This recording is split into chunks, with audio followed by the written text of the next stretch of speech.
Hallelujah. ನಮ್ಮ ಕರ್ತನಾದ ಯೇಸು ಕ್ರಿಸ್ತನ ನಾಮದಲ್ಲಿ ಮತ್ತೊಂದು ಸಾರಿ ನಿಮ್ಮೆಲ್ಲರಿಗೂ ಶುಭಗಳನ್ನು ತಿಳಿಸುತ್ತಾ, ಬೆಳಗಾಯಿತು ಎದ್ದೇಳಿರಿ, ಆತನ ವಾಕ್ಯವನ್ನು ಧ್ಯಾನಿಸೋಣ ಎಂದು ಹೀಗೆ ಪ್ರತಿದಿನ ನಿಮಗೆ ಜ್ಞಾಪಕಗೊಳಿಸುತ್ತಾ, ಮತ್ತೊಮ್ಮೆ ಈ ದಿನ ಅನುದಿನದ ಧ್ಯಾನಕ್ಕಾಗಿ ಸಿದ್ಧಗೊಳ್ಳುವ ಹಾಗೆ ನಿಮ್ಮೆಲ್ಲರನ್ನು ಆಹ್ವಾನಿಸುತ್ತೇನೆ. ಬನ್ನಿರಿ, ಚಿಕ್ಕ ಪ್ರಾರ್ಥನೆಯೊಂದಿಗೆ ಪ್ರಾರಂಭಿಸೋಣ. ಪರಿಶುದ್ಧ ದೇವರೇ, ನಿಮಗೆ ವಂದನೆಗಳು. ಈ ಲೋಕದಲ್ಲಿ ನಾವು ಹೇಗೆ ಜೀವಿಸಬೇಕೆನ್ನುವುದು ನಿಮ್ಮ ಪಾದದ ಬಳಿಯಲ್ಲಿಯೇ ಕಲಿಯಲು ಸಾಧ್ಯವಲ್ಲವೋ? ನಿಮ್ಮ ವಾಕ್ಯದ ಮೂಲಕವೇ ಸಾಧ್ಯವಲ್ಲವೋ? ಹಾಗಾಗಿ ನಮ್ಮೊಂದಿಗೆ ಮಾತಾಡಿರಿ ಎಂದು ಕ್ರಿಸ್ತನ ನಾಮದಲ್ಲಿ ಬೇಡುತ್ತೇನೆ ತಂದೆಯೇ, ಆಮೇನ್. ದೇವರಿಗೆ ಸ್ತೋತ್ರ. ಕಳೆದ ರಾತ್ರಿ ಸಂತೋಷವಾಗಿ ಪ್ರಶಾಂತವಾಗಿ ನಿದ್ರೆ ಮಾಡಿದ್ದೀರಾ? ಕೆಲವೊಂದು ಸಾರಿ ನಮಗೆ ನಿದ್ರೆ ಬರಲಾರದಕ್ಕಾಗಿ ಮುಖ್ಯ ಕಾರಣ ಯಾವುದು ಗೊತ್ತಾ? ಮನಸ್ಸು ಸರಿಯಾಗಿಲ್ಲದೇ ಇರುವಂಥದ್ದು. ಮನಸ್ಸು ಸರಿಯಾಗಿರಲಾರದಕ್ಕೆ ಮತ್ತೊಂದು ಮುಖ್ಯ ಕಾರಣ ಯಾವುದು ಗೊತ್ತಾ? ಯಾರಾದರೂ ನಮಗೆ ಅಪಕಾರ ಮಾಡುವುದಾದರೆ, ಮೇಲು ಮಾಡುವವರೇ ಕೇಡು ಮಾಡುವುದಾದರೆ, ನಮ್ಮಿಂದಲೇ ಸಹಾಯ ಪಡೆದುಕೊಂಡು ತಿರುಗಿ ನಮಗೇ ದ್ರೋಹ ಮಾಡುವುದಾದರೆ, ನಾವು ನಂಬಿದವರು ನಮಗೆ ಮೋಸ ಮಾಡುವುದಾದರೆ, ಅವರು ಹೇಗಿರ್ತಾರೋ ಗೊತ್ತಿಲ್ಲ, ಆದರೆ ಮನಸಾಕ್ಷಿ ಹೊಂದಿರುವ ನಾವು ಅವುಗಳನ್ನೆಲ್ಲ ತಾಳೋದು ಬಹಳ ಕಷ್ಟವಾಗಿರುತ್ತೆ, ಹೌದಲ್ಲವೇ? ಆದಾಗ್ಯೂ ಯೇಸು ಕಲಿಸಿದ ಉಪದೇಶವೇನೆಂದರೆ, ಅಂಥವರನ್ನು ನೀವು ಕ್ಷಮಿಸುವಾಗಲೇ, ಅಂಥವರನ್ನು ನೀವು ಪ್ರೀತಿಸುವಾಗಲೇ, ಅಂಥವರಿಗೆ ನೀವು ಮೇಲನ್ನುಂಟು ಮಾಡುವಾಗಲೇ ನೀವು ನನ್ನ ಮಗುವಾಗಿ ನನ್ನ ನಾಮ ಮಹಿಮೆ ಪಡಿಸುವ ವ್ಯಕ್ತಿಯಾಗಿರುತ್ತೀರಿ ಎಂದು ಯೇಸು ಪ್ರಬೋಧಿಸಿದ್ದಾರೆ. ಲೋಕದ ವಿಧಾನ ಬೇರೆ ರೀತಿಯಾಗಿದೆ, ಆದರೆ ದೇವರ ಮಕ್ಕಳಾದ ನಾವು ಹಾಗೆಯೇ ಇರುವುದಾದರೆ ಅವರಿಗೂ ನಮಗೂ ಇನ್ನು ವ್ಯತ್ಯಾಸವೇನಿರುತ್ತೆ? ಯೇಸು ಕ್ರಿಸ್ತನನ್ನು ನಂಬಿದ್ದೇವೆ ಎಂದು ಹೇಳುವುದರಿಂದ ನಂಬದೇ ಇರುವಂಥವರು ಮತ್ತು ನಂಬಿದಂಥವರು ಒಂದೇ ರೀತಿಯಾಗಿರೋದಾದರೆ ಇನ್ನು ಯೇಸುವನ್ನು ನಂಬುವ ಅಗತ್ಯವಾದರೂ ಏನಿದೆ? ಅಷ್ಟೇ ಅಲ್ಲವೇ? ಮತ ಬದಲಾಯಿಸುತ್ತಾ ಇದ್ದಾರೆ, ಆದರೆ ಮನಸ್ಸು ಬದಲಾವಣೆ ಆಗುತ್ತಾ ಇಲ್ವಲ್ಲ? ನಮ್ಮ ಜೀವನ ಶೈಲಿ ಮಾರ್ಪಡಿಸುವುದಕ್ಕಾಗಿಯೇ ಯೇಸು ಈ ಲೋಕಕ್ಕೆ ಬಂದಿದ್ದಾರೆ. ಪ್ರೀತಿಯ ಪಾಠಗಳನ್ನು ಆತನು ಕಲಿಸಿದ್ದಾರೆ. ಪ್ರೀತಿ ಅಂದರೆ ಲೋಕದಲ್ಲಿ ಕಾಣಿಸುವಂತಹ ಶಾರೀರಿಕವಾದ ಪ್ರೀತಿಯಲ್ಲ, ದೈವ ಪ್ರೀತಿ. ಆತನ ಪ್ರಬೋಧನೆ ಧ್ಯಾನಿಸುವಾಗ ಆತನ ಮನಸ್ಸನ್ನು ಅರಿತುಕೊಳ್ತೇವೆ, ಆ ರೀತಿ ಬದುಕಬೇಕೆಂದು ಗುರುತಿಸುತ್ತೇವೆ. ಅದಕ್ಕಾಗಿಯೇ ಬೈಬಲನ್ನು ಓದಿರಿ. ಲೂಕನ ಸುವಾರ್ತೆ 6ನೇ ಅಧ್ಯಾಯ 27ನೇ ವಚನದಿಂದ ಓದುತ್ತಿದ್ದೇನೆ, ಕೇಳಿ. ಯೇಸು ಮಾಡಿರುವಂತಹ ಒಂದು ದೊಡ್ಡ ಸುದೀರ್ಘವಾದ ಪ್ರಸಂಗದಲ್ಲಿ ಒಂದು ಭಾಗ ಇದಾಗಿರುತ್ತದೆ. ಕೇಳುವವರಾದ ನಿಮಗೆ ಹೇಳುವುದೇನೆಂದರೆ, ನಿಮ್ಮ ವೈರಿಗಳನ್ನು ಪ್ರೀತಿಸಿರಿ, ನಿಮ್ಮನ್ನು ಹಗೆ ಮಾಡುವವರಿಗೆ ಉಪಕಾರ ಮಾಡಿರಿ, ನಿಮ್ಮನ್ನು ಶಪಿಸುವವರಿಗೆ ಆಶೀರ್ವಾದ ಮಾಡಿರಿ, ನಿಮ್ಮನ್ನು ಬೈಯುವವರಿಗೋಸ್ಕರ ದೇವರನ್ನು ಪ್ರಾರ್ಥಿಸಿರಿ. ಹೇಳೋದು ಬಹಳ ಸುಲಭವೇ, ಆದರೆ ಇದು ನೆರವೇರಿಸುವಂಥದ್ದು ಏನಂತೆ? ನಿಮ್ಮ ಶತ್ರುಗಳನ್ನು ಪ್ರೀತಿಸಿರಿ.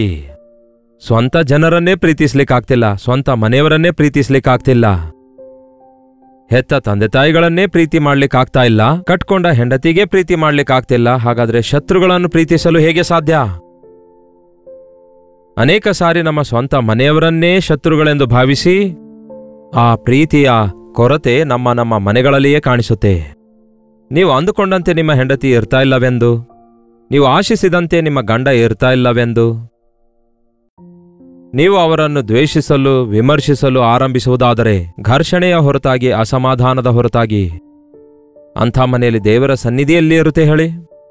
ಅದು ಮನೆಯವರಾಗಿರಲಿ, ಹೊರಗಿನವರಾಗಿರಲಿ, ಬೇರೆ ಯಾರೇ ಆಗಿರಲಿ, ತಿಳಿದು ಮಾಡಿದ್ರೂ ಸಹ, ತಿಳಿಯದೆ ಮಾಡಿದ್ರೂ ಸಹ, ನಿಮಗೆ ಬಾಧೆಯನ್ನುಂಟು ಮಾಡಿದ್ರೂ ಸಹ, ನಿಮ್ಮ ಮೇಲೆ ಶತ್ರುತ್ವ ಇಟ್ಕೊಂಡ್ರೂ ಸಹ, ನೀವು ಮಾತ್ರ ಪ್ರೀತಿಸುವುದನ್ನು ಕಲಿಯಬೇಕು, ಕ್ಷಮಿಸುವುದನ್ನು ಕಲಿಯಬೇಕು.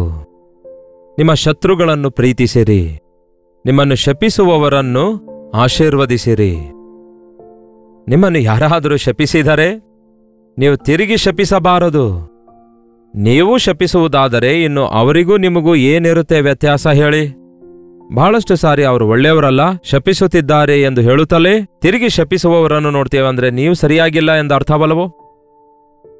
ನಾವು ದೇವರ ಮಕ್ಕಳೆಂದು ನಿರೂಪಿಸಿಕೊಳ್ಳುವುದಕ್ಕಾಗಿ ಶೋಧನೆಗಳನ್ನು, ಕೆಟ್ಟದಕ್ಕೆ ಸೋತು ಹೋಗದಂತೆ ಒಳ್ಳೆಯದರಿಂದ ಕೆಟ್ಟತನವನ್ನು ಜಯಿಸಬೇಕೆಂದು ದೇವರು ಹೇಳಿದಾರಲ್ಲವೇ? ಅದಕ್ಕೆ ವಾಕ್ಯ ಹೇಳುತ್ತೆ, ನಿಮ್ಮ ವೈರಿಗಳನ್ನು ಪ್ರೀತಿಸಿರಿ, ನಿಮ್ಮನ್ನು ಹಗೆ ಮಾಡುವವರಿಗೆ ಉಪಕಾರ ಮಾಡಿರಿ. ನಿಮ್ಮನ್ನು ಬಾಧೆ ಪಡಿಸುವಂಥವರಿರುವುದಾದರೆ ಅವರು ಕೂಡ ಬಾಧೆಯ ಪಾಲಾಗಬೇಕೆಂದು ಆಶಿಸಲಾರದೆ ಅವರಿಗೋಸ್ಕರ ಪ್ರಾರ್ಥಿಸಿರಿ. ನಮ್ಮನ್ನು ಬಾಧೆ ಪಡಿಸುವವರಿಗೋಸ್ಕರ ಪ್ರಾರ್ಥಿಸುವುದರಿಂದ ಅವರು ಮಾರ್ಪಡುತ್ತಾರೆ, ನಮಗೂ ಅವರು ಬಾಧೆ ಪಡಿಸುವುದನ್ನು ಕೂಡ ಬಿಟ್ಟು ಬಿಡುತ್ತಾರೆ. ಇದು ಕಠಿಣವಾದ ಪಾಠ ಆದಾಗ್ಯೂ, ಆದರೆ ಯೇಸು ನಮಗೆ ಕಲಿಸಿಕೊಟ್ಟಿರೋದೇ ಇದಾಗಿದೆ. ನಮ್ಮ ಆಟಿಟ್ಯೂಡ್, ನಮ್ಮ ಮನಸ್ತತ್ವ, ನಮ್ಮ ವ್ಯಕ್ತಿತ್ವ ಇದಾಗಿದೆ. ಎಲ್ಲರೂ ಮಾರ್ಪಡಬೇಕು, ಎಲ್ಲರೂ ಸರಿಯಾಗಿರಬೇಕು, ಎಲ್ಲರೂ ನನ್ನನ್ನು ಗೌರವಿಸಬೇಕು, ಎಲ್ಲರೂ ನನಗೆ ಮರ್ಯಾದೆ ಕೊಡಬೇಕು, ಎಲ್ಲರೂ ನನ್ನನ್ನು ಪ್ರೀತಿಸಬೇಕು, ಎಲ್ಲರೂ ನನಗೆ ಸಹಾಯ ಮಾಡಬೇಕು.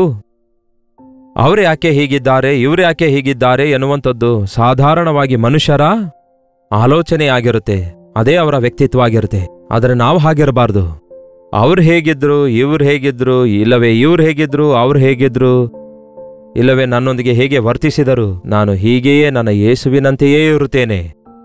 ನಾನು ಪ್ರೀತಿಯುಳ್ಳವನಾಗಿರುತ್ತೇನೆ, ಕ್ಷಮಿಸುವವನಾಗಿರುತ್ತೇನೆ, ನಾನು ಕ್ಷಮಿಸುವವನಾಗಿರುತ್ತೇನೆ, ನಾನು ಆಶೀರ್ವದಿಸುವವನಾಗಿರುತ್ತೇನೆ, ನಾನು ಪ್ರಾರ್ಥಿಸುವವಳಾಗಿರುತ್ತೇನೆ ಎಂದು ಒಮ್ಮೆ ನಿರ್ಣಯ ತೆಗೆದುಕೊಂಡು ನೋಡಿ. ನಿಮ್ಗೆ ಎಷ್ಟು ಸಂತೋಷ ಇರುತ್ತೆ ಎಂದು ಗೊತ್ತಾಗುತ್ತೆ. ನಿಮ್ಮ ಪ್ರವರ್ತನೆಯ ನಿಮಿತ್ತ ನಿಮ್ಮ ಸುತ್ತಲಿರುವವರಲ್ಲಿ ಎಷ್ಟು ಜನ ಯೇಸು ಕ್ರಿಸ್ತನನ್ನು ಕರ್ತನೆಂದು ಗುರುತಿಸುತ್ತಾರೆ ಎಂಬುದು ನಾವು ನಮ್ಮ ಜೀವಿತದಲ್ಲಿ ತಿಳಿದುಕೊಳ್ಳಬಹುದು.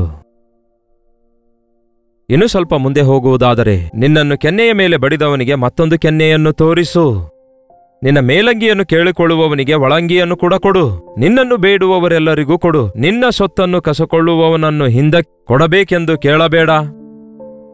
ಬಹಳ ಬಹಳ ಬಹಳ ವಿಪರೀತವಾಗಿದೆ ಅಲ್ಲವೇ ಇದು?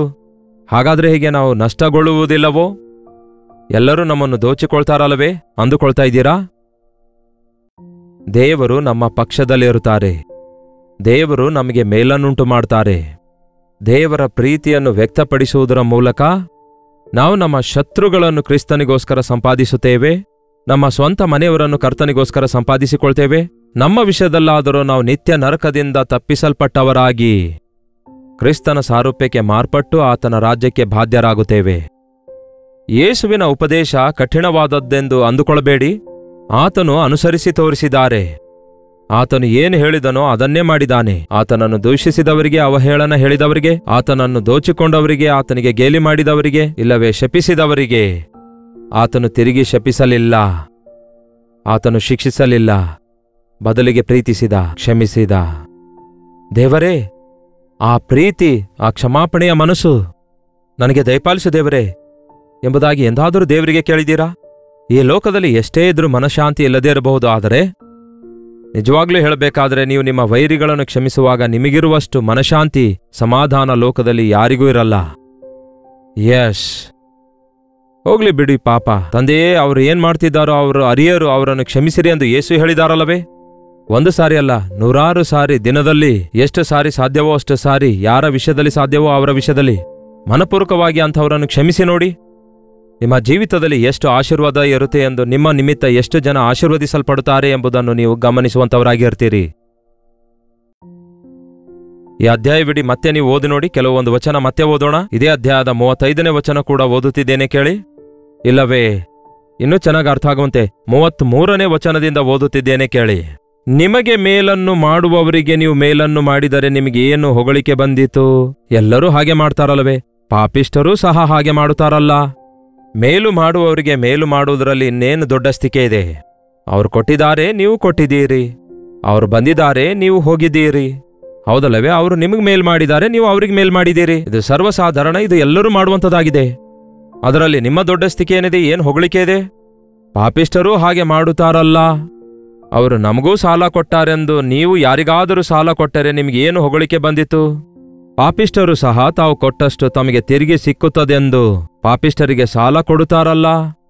ನೋಡಿ, ಸಾಲ ಕೊಟ್ಟವನು ಕೊಟ್ಟ ಸಾಲ ನನಗೆ ತಿರುಗಿ ಬರುತ್ತದೆ, ಒಂದು ದಿನ ಪಡ್ಕೊಳ್ತೇನೆ ಎಂದು ಕೊಡ್ತಾನೆ. ನೀವು ಹಾಗೆ ಮಾಡುವಾಗ ನಿಮಗೂ ಲೋಕದಲ್ಲಿರುವಂತಹ ಆ ಅವಿಶ್ವಾಸಿಗಳಿಗೂ ವ್ಯತ್ಯಾಸ ಏನಿದೆ?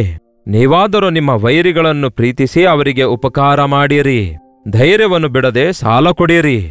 ಹೀಗೆ ಮಾಡಿದರೆ ನಿಮಗೆ ಬಹಳ ಫಲ ಸಿಕ್ಕುವುದು ಮತ್ತು ನೀವು ಪರಾತ್ಪರನ ಮಕ್ಕಳಾಗುವಿರಿ. ಏನಂತೆ? ನೀವು ಪರಾತ್ಪರನ ಮಕ್ಕಳಾಗುವಿರಿ. ಏನಂತೆ? ಹಾಗೆ ಮಾಡುವುದರಿಂದ ನಾವು ಪರಾತ್ಪರನ ಮಗನಾಗಿಯೂ ಮಗಳಾಗಿಯೂ ಆಗುತ್ತೇವಂತೆ. ನಮ್ಮ ದೊಡ್ಡ ದೇವರ ಪ್ರೀತಿಯನ್ನು, ನಮ್ಮ ದೊಡ್ಡ ದೇವರ ಧಾರಾಳವಾದ ಮನಸ್ಸನ್ನು, ನಮ್ಮ ದೊಡ್ಡ ದೇವರ ವಿಶಾಲವಾದ ಹೃದಯವನ್ನು, ನಮ್ಮ ದೇವರ ಪ್ರೀತಿಯುಳ್ಳಂತಹ ಮನಸ್ಸನ್ನು ನಾವು ಇತರರಿಗೆ ಈ ರೀತಿ ಬದುಕುವುದರಿಂದ ತೋರಿಸುತ್ತೇವೆ. ಈ ದಿನ ಎಲ್ಲರೂ ಯೇಸುವನ್ನು ನಂಬಬೇಕೆಂದು ಆಶಿಸುತ್ತಿದ್ದಾರೆ ಹೊರತು, ಯೇಸುವನ್ನು ನಂಬಿರುವ ನಾನು ನನ್ನ ಬದುಕಿನಲ್ಲಿ ಯೇಸು ನನಗೆ ಹೇಳಿರುವಂತೆಯೇ ಮಾಡುತ್ತಾ ಇದ್ದೇನಾ, ಯೇಸುವಿನ ಹೋಲಿಕೆಯ ಮೇರೆಗೆ ಜೀವಿಸುತ್ತಿದ್ದೇನೆಂದು ಪರಿಶೀಲಿಸಿಕೊಳ್ಳುವವರು ಎಷ್ಟು ಜನ ಇದ್ದಾರೆ? ಕ್ಷಮಿಸಿರಿ, ಆಗ ನೀವು ಕ್ಷಮಿಸಲ್ಪಡುತ್ತೀರಿ. ಮೇಲನ್ನುಂಟು ಮಾಡಿರಿ, ನೀವು ಮೇಲನ್ನು ಹೊಂದುವಿರಿ. ಮನುಷ್ಯರು ಕೇಡು ಮಾಡಿದರೂ ದೇವರು ಮೇಲನ್ನುಂಟು ಮಾಡ್ತಾರೆ. ಮನುಷ್ಯರು ನಿಮ್ಮನ್ನು ಕ್ಷಮಿಸದೇ ಇದ್ದರೂ ದೇವರು ನಿಮ್ಮನ್ನು ಕ್ಷಮಿಸುತ್ತಾರೆ. ಮನುಷ್ಯರು ನಿಮಗೆ ಸಹಾಯಕರಾಗದಿದ್ದರೂ ದೇವರು ನಿಮಗೆ ಸಹಾಯಕನಾಗಿರುತ್ತಾರೆ. ಪರಾತ್ಪರನ ದೇವರ ಮಕ್ಕಳಾಗಿ ನೀವು ಘನವಾದ ಮನಸ್ಸುಳ್ಳವರಾಗಿರ್ತೀರಿ. ಚೀಪ್ ಮೆಂಟಾಲಿಟಿ ಅನ್ನುತ್ತಾರಲ್ಲವೇ, ಜಗಳತನದ ಸ್ವಭಾವ, ಮಾತಿಗೆ ಪ್ರತಿ ಮಾತಾಡೋದು, ಸಣ್ಣ ಸಣ್ಣ ವಿಷಯಕ್ಕೆ ಮುನ್ಸೋದು, ಸಣ್ಣ ಸಣ್ಣ ವಿಷಯಕ್ಕೆ ಕೋಪಗೊಳ್ಳೋದು, ನಿನಗೂ ನನಗೂ ಇನ್ನು ಯಾವ ಮಾತಿಲ್ಲ ಹೋಗು ಎಂದು ಹೇಳುವಂಥದ್ದು, ಇಲ್ಲವೇ ಯಾರೋ ಒಬ್ಬರು ಮಾಡಿರುವ ತಪ್ಪಿನ ಕುರಿತು ಊರಿಗೆಲ್ಲ ಕೆಟ್ಟದಾಗಿ ಹೇಳಿಕೊಳ್ಳೋದು, ಇದು ಲೋಕದಲ್ಲಿರುವ ತತ್ವ, ಲೋಕದಲ್ಲಿರುವ ಪದ್ಧತಿಯಾಗಿದೆ. ಆದರೆ ನಾವು ಗಂಭೀರವಾಗಿರಬೇಕಾದರೆ, ಎಷ್ಟೇ ಅವಮಾನವಾಗಿದ್ರು, ಎಷ್ಟೇ ದುಃಖವಾಗಿದ್ರು, ಎಷ್ಟೇ ಬಾಧೆ, ಎಷ್ಟೇ ನಷ್ಟವಾಗಿದ್ರು, ನನ್ನ ಯೇಸು ನನಗೋಸ್ಕರ ಹೇಗೆ ಸಹಿಸಿಕೊಂಡಿದ್ದಾರೋ ನಾನು ಆತನಿಗೋಸ್ಕರ ಆತನ ಮಗುವಾಗಿ ಹಾಗೆಯೇ ಸಹಿಸಿಕೊಳ್ಳುತ್ತೇನೆ, ಹಾಗೆಯೇ ಜೀವಿಸುತ್ತೇನೆ ಎಂದು ನಿರ್ಣಯಿಸಿಕೊಳ್ಳಿರಿ. ಹಾಗೆ ಒಮ್ಮೆ ಜೀವಿಸಿ ನೋಡಿರಿ. ಯೇಸು ನಮ್ಮನ್ನು ಹೆಚ್ಚಿಸುತ್ತಾರೆ. ತಮ್ಮನ್ನು ತಾವು ತಗ್ಗಿಸಿಕೊಳ್ಳುವವರನ್ನು ಆತನು ಹೆಚ್ಚಿಸುತ್ತಾರೆ. ಪರಾತ್ಪರನ ದೇವರ ಮಕ್ಕಳಾಗಿದ್ದೇವೆ ಎಂದು ಲೋಕ ತಿಳಿದುಕೊಳ್ಳುವ ಹಾಗೆ ನಾವು ವ್ಯತ್ಯಾಸವಾಗಿ ಬದುಕಬೇಕು.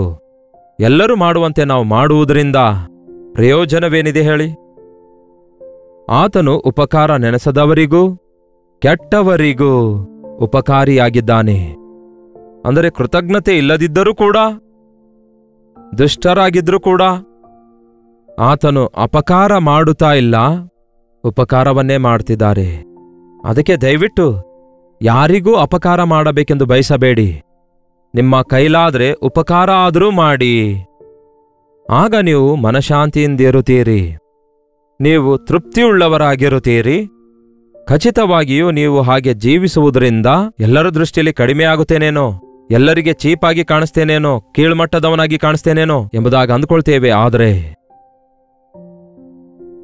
ನಿಮ್ಮ ಬಗ್ಗೆ ಕೀಳಾಗಿ ಮಾತಾಡಿದವರು, ನಿಮಗೆ ಬಾಧೆಪಡಿಸಿದವರು, ನಿಮಗೆ ಅವಮಾನ ಉಂಟು ಮಾಡಿದವರು, ನಿಮಗೆ ಬಾಧೆಯನ್ನು ಉಂಟು ಮಾಡಿದವರೇ ನಿಮ್ಮಲ್ಲಿ ಕ್ರಿಸ್ತನನ್ನು ನೋಡಿ ನಿಮ್ಮ ದೇವರು ನನಗೂ ಬೇಕು, ನಿಜವಾದ ದೇವರು ನಿಮ್ಮ ಸಂಗಡ ಇದ್ದಾರೆ ಎಂಬುದಾಗಿ ಅವರು ಒಪ್ಪಿಕೊಳ್ಳುವಂಥವರಾಗಿರ್ತಾರೆ. ಈ ದಿನದಿಂದ ನಮ್ಮ ಮನಸ್ತತ್ವವನ್ನು ಮಾರ್ಪಡಿಸಿಕೊಳ್ಳೋಣ. ಯಾರು ಯಾವ ರೀತಿಯಾಗಿದ್ರೂ ಸಹ ನಾನು ಮಾತ್ರ ಯೇಸುವಿನ ಹಾಗೆಯೇ ಇರುತ್ತೇನೆ. ಯಾರು ಯಾವ ರೀತಿಯಾಗಿ ಸ್ಪಂದಿಸಿದರೂ ಸಹ ನಾನು ಮಾತ್ರ ಎಲ್ಲರೊಂದಿಗೆ ಎಲ್ಲಾ ವಿಷಯದಲ್ಲಿ ಕರ್ತನ ಮಗುವಾಗಿ ಸ್ಪಂದಿಸುತ್ತೇನೆ. ಯಾಕೆಂದರೆ 36ನೇ ವಚನ ಹೇಳುತ್ತೆ, ಯಾಕೆಂದರೆ ನಿಮ್ಮ ತಂದೆ ಕರುಣೆಯುಳ್ಳವನಾಗಿರುವ ಪ್ರಕಾರ ನೀವೂ ಕರುಣೆಯುಳ್ಳವರಾಗಿ ಇರಿ. ನಮ್ಮ ಯೇಸು ಕನಿಕರ ಉಳ್ಳವರಾಗಿರುವುದರಿಂದ ನಾವು ಕೂಡ ಕನಿಕರ, ಕರುಣೆ, ದಯೆ, ಪ್ರೀತಿ ಉಳ್ಳವರಾಗಿ ಜೀವಿಸೋಣ. ಲೋಕದಲ್ಲಿ ಕಕ್ಷಗಳು, ದ್ವೇಷಗಳು, ಭೇದಗಳು, ಅಸೂಯೆ, ಪ್ರತಿಕಾರ, ಎಂಥ ಭಯಂಕರವಾದ ಸ್ವಭಾವಗಳಿವೆ ನೋಡಿ. ಒಂದು ಮಾತಿಗೆ ತಿರುಗಿ ಮಾತಾಡೋದು, ಕೀಳಾಗಿ ನೋಡೋದು, ಅವಮಾನಪಡಿಸೋದು, ವಿಮರ್ಶಿಸುವುದು, ತಮ್ಮ ಕಣ್ಣುಗಳಿಗೆ ತಾವೇ ತಿವಿದುಕೊಳ್ಳುವ ರೀತಿಯಲ್ಲಿ ಪ್ರವರ್ತಿಸಿದ್ದಾರಲ್ಲವೇ ಈ ದಿನ?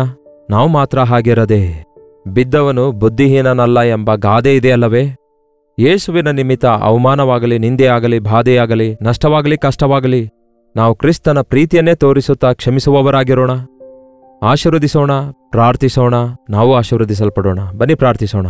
ಪರಿಶುದ್ಧ ದೇವರೇ, ಪ್ರೀತಿಯುಳ್ಳ ತಂದೆಯೇ, ನಿಮ್ಮ ವಾಕ್ಯ ಓದುತ್ತಿರುವಂತಹ ನಾವು ನಿಮ್ಮ ರಕ್ತದಲ್ಲಿ ತೊಳೆಯಲ್ಪಟ್ಟವರು ಎಂದು ಹೇಳಿಕೊಳ್ಳುವ ನಾವು ಲೋಕದಲ್ಲಿರುವವರಂತೆ ಜೀವಿಸಲಾರದೆ ಶುದ್ಧರಾಗಿ, ನಿಮಗೆ ಇಷ್ಟಕರವಾಗಿ, ದಯೆಯುಳ್ಳ ಹೃದಯವುಳ್ಳವರಾಗಿ ಜೀವಿಸುವ ಹಾಗೆ, ಪ್ರೀತಿ ಕರುಣೆಯುಳ್ಳವರಾಗಿ ಜೀವಿಸುವ ಹಾಗೆ, ಪರಾತ್ಪರನ ದೇವರ ಮಕ್ಕಳಾಗಿ ಜೀವಿಸುವ ಹಾಗೆ, ಈ ಅನುದಿನದ ಧ್ಯಾನದಲ್ಲಿ ಯಾರ್ಯಾರು ಯಾವ್ಯಾವ ಸ್ಥಳದಿಂದ ಐಕ್ಯವಾಗಿದ್ದಾರೋ ಅಂಥವರೆಲ್ಲರನ್ನು ನಿಮ್ಮ ಪ್ರೀತಿಯಿಂದ ಅಭಿಷೇಕಿಸಿರೆಂದು, ನಮ್ಮಲ್ಲಿ ಇತರರು ಕ್ರಿಸ್ತನನ್ನು ನೋಡುವ ಹಾಗೆ, ನಾವು ನಿಮ್ಮ ಸಮಾಧಾನವನ್ನು ಕಾಪಾಡಿಕೊಳ್ಳುವ ಹಾಗೆ, ಕ್ಷಮಿಸುವುದಕ್ಕೂ, ಪ್ರೀತಿಸುವುದಕ್ಕೂ, ಆಶೀರ್ವದಿಸುವುದಕ್ಕೂ, ಸಹಿಸುವುದಕ್ಕೂ, ತಾಳುವುದಕ್ಕೂ, ಕನಿಕರವುಳ್ಳವರಾಗಿ ಬದುಕುವುದಕ್ಕೂ, ಅದರ ನಿಮಿತ್ತ ಸಕಲ ಆಶೀರ್ವಾದ ಹೊಂದಿಕೊಳ್ಳುವಂತೆ ನಮ್ಮ ಪ್ರತಿಯೊಬ್ಬರಿಗೂ ಸಹಾಯ ಮಾಡಿರೆಂದು ಕ್ರಿಸ್ತನ ನಾಮದಲ್ಲಿ ಬೇಡುತ್ತೇನೆ ತಂದೆಯೇ. ಆಮೇನ್. ತಂದೆಯಾದ ದೇವರ ಪ್ರೀತಿಯು, ಮಗನಾಗಿರುವ ಕ್ರಿಸ್ತನ ಕೃಪೆಯೂ, ಆದರಣೆಕರ್ತನಾದ ಪರಿಶುದ್ಧಾತ್ಮನ ಸಹವಾಸವು ಕೂಡಿ ಬಂದಿರುವ ನಮ್ಮೆಲ್ಲರ ಸಂಗಡ ಇಂದಿಗೂ ಸದಾಕಾಲಕ್ಕೂ ನೆಲೆಯಾಗಿರಲಿ. ಆಮೇನ್.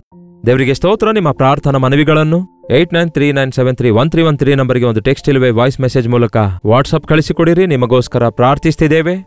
ದೇವರು ನಿಮ್ಮನ್ನು ಸಕಲ ವಿಷಯಗಳಲ್ಲಿಯೂ ಆಶೀರ್ವದಿಸಬೇಕೆಂದು, ನಿಮ್ಮನ್ನು ಬಿಡಿಸಬೇಕೆಂದು, ನಿಮ್ಮನ್ನು ಪರಿಶುದ್ಧರನ್ನಾಗಿಯೂ ಆತನಿಗೆ ಇಷ್ಟಕರವಾಗಿಯೂ ಮಾಡಿಕೊಳ್ಳಬೇಕೆಂದು ದೇವರ ಸನ್ನಿಧಿಯಲ್ಲಿ ನಿಮಗೋಸ್ಕರ ವಿಜ್ಞಾಪಿಸುತ್ತಿದ್ದೇವೆ. ನೀವು ಕೂಡ ಪ್ರಾರ್ಥಿಸಿರಿ. ಇದುವರೆಗೂ ನೀವು ಡಾಕ್ಟರ್ ಜೈಪಾಲ್ ಕನ್ನಡ ಯೂಟ್ಯೂಬ್ ಚಾನಲ್ಗೆ ಸಬ್ಸ್ಕ್ರೈಬ್ ಮಾಡಿಕೊಳ್ಳದಿದ್ದರೆ ದಯವಿಟ್ಟು ಸಬ್ಸ್ಕ್ರೈಬ್ ಮಾಡಿಕೊಳ್ಳಿ. ಲೈಕ್ ಮಾಡೋದು, ಶೇರ್ ಮಾಡೋದು, ಕಾಮೆಂಟ್ ಸೆಕ್ಷನ್ನಲ್ಲಿ ಬಂದು ಹೆಸರು ಊರು ಟೈಪ್ ಮಾಡುವುದನ್ನು ಮರೆಯಬೇಡಿ.